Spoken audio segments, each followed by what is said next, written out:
Hi everybody, I'm Professor Rad, and today we're going to talk about three different types of shapes that graphs can take on. So a graph doesn't have to fit one of these three shapes that we're going to talk about, but if it does, then that gives us certain information about the data set. So let's get started. The first one I'm going to talk about is an approximately symmetric graph.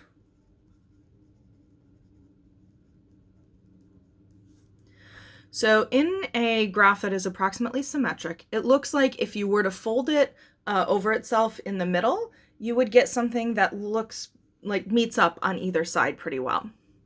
So for example, on this histogram, if I were to fold this down the middle, each of these sides, they don't meet up perfectly with each other, but they are pretty close.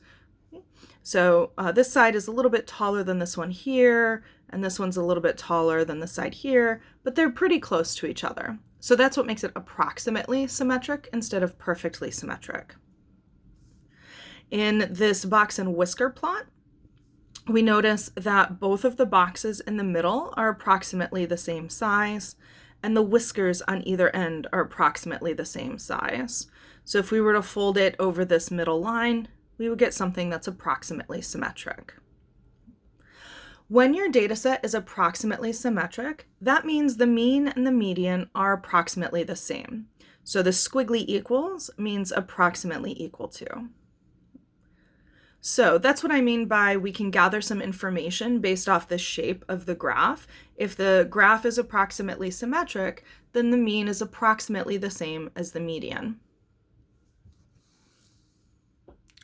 The second type of graph we're going to look at is called skewed left.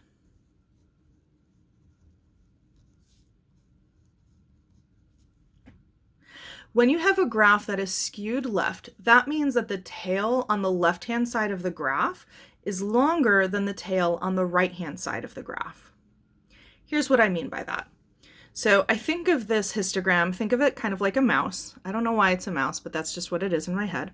You could think of it as like a lizard, I guess, if you wanted to. But this tall bar kind of draws our eye to where the body of the creature is. So this is where the body is. This is where the little tail is. So there's a small tail on the side, just 2 bars wide, or 3 actually, if we're just looking to the right of the tall bar. And then to the left of the tall bar, we have more. So we've got 1, 2, 3, 4, 5, 6. So count that empty space as a bar. So we've got 6 bars on the left and only 3 on the right. So that's what I mean when the tail on the left is longer than the tail on the right. Whereas in the symmetric graph, the tails were the same. So we had 1, 2, 3, 4 to the right, 1, 2, 3, 4 to the left. So skewed left has a longer tail on the left than it does on the right. If I look at the box and whisker plot, this piece is pretty skinny, this one is wider, and this one's even wider. If I were to visualize what this means as a bar graph or as a histogram, remember that in each of these 4 pieces of the box and whisker plot is 25% of the data. So you have to fit 25% of the data in the same width. What that means is that we can spread it out more over here, and it's going to be really cramped here. So this could correspond, for example, to a really tall bar. This could correspond to, say, 3 smaller bars. So they're all the same width.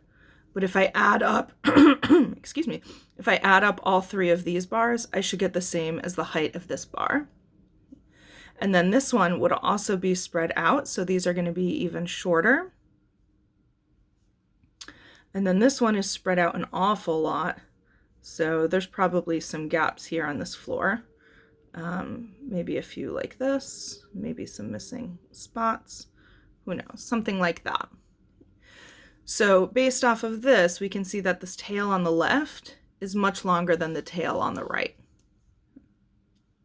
When this happens, remember that outliers have a big impact on the mean. So the median is resistant to outliers, but the mean is influenced by outliers. What that means is these small numbers here on the left, kind of like outliers over here, what they're going to do is they're going to bring the mean down. The median isn't going to shift a lot. So when you have a data set that's skewed left, the mean tends to be less than the median. And we have sort of the mirror image of this. We have a skewed right distribution.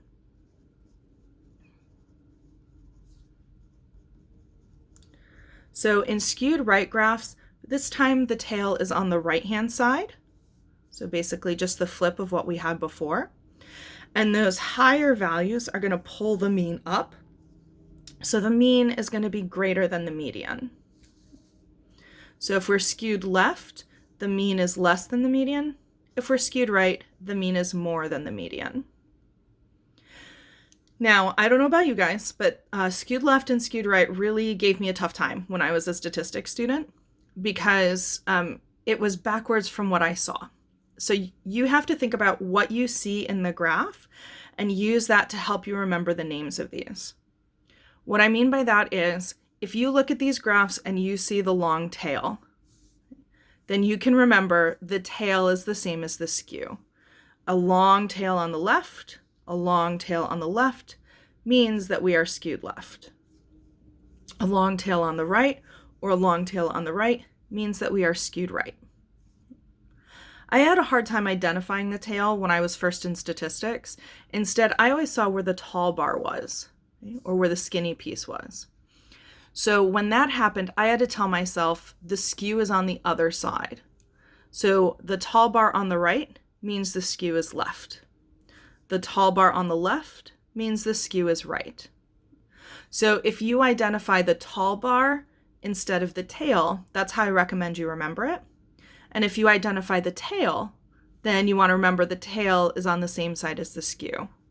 But you want to pick one way to remember it, because if you try to remember both ways to remember it, then you're going to get them confused and it won't be very helpful. The other thing I want to point out here is that when we're comparing the mean and the median, it can be helpful to remember that the mean is pulled in the direction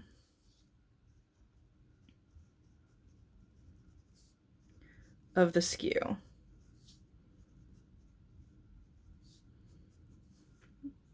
So what I mean by that is if I am skewed to the right, the mean gets pulled to the right, so the mean is bigger than the median.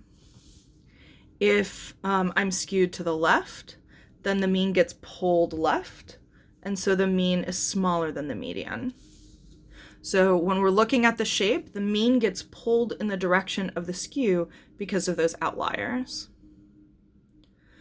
All right, so I have 3 examples of graphs. We're going to identify the shape and then try to come to some conclusion about the mean and the median relationship.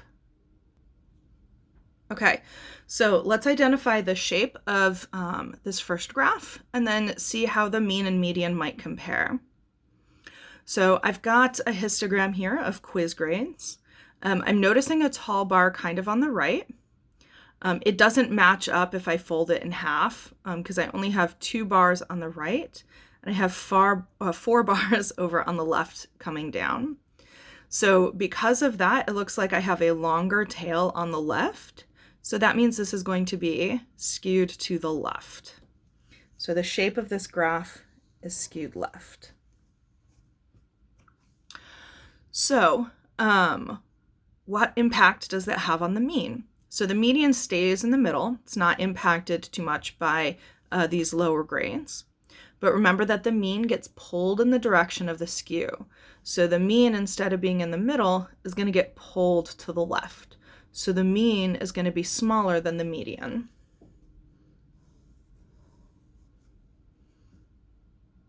All right, let's look at a box plot next. So this is the cost of sweater, and these are the prices. So maybe somebody was looking at sweaters and wanted to compare prices. So in this one, I'm not noticing a huge difference between the 2 boxes. The box on the left is slightly shorter than the box on the right, but they're really close. And then same thing with the whiskers. Let's see, there's 1, 2, 3, 4.5 boxes that way. 1, 2, 3, 4, and a little more than a half that way. So it looks like each of the boxes are about the same size, and each of the whiskers are about the same size. So I would say this one is approximately symmetric. And if we're approximately symmetric, that means the mean and the median are approximately the same. All right, and the third graph I'm going to look at is one we haven't talked about yet in our class. This is called a dot plot, but you can think of it kind of like a bar graph. It's just using triangles to indicate the heights of the bars as opposed to bars. So this one is only 2 tall, this one is 4, 3, and so on. So if I think about these as bars, I notice the tallest one is over here on the left. There's only one bar to the left of it, and then we have a bunch of bars over here to the right. So this one is going to be skewed in which direction?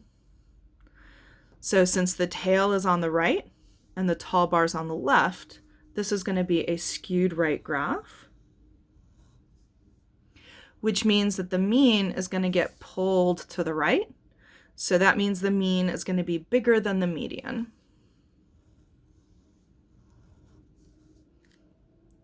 All right, there we go. So those are our 3 different shapes of graphs we're going to talk about for now. Later in the semester, we'll talk about a couple of other types of shapes of data. But in our next video, we are going to go back to some numerical summaries, and we're going to talk about how we can describe how spread out the data values are in a data set. So I'm looking forward to seeing you then. In the meantime, have a wonderful day.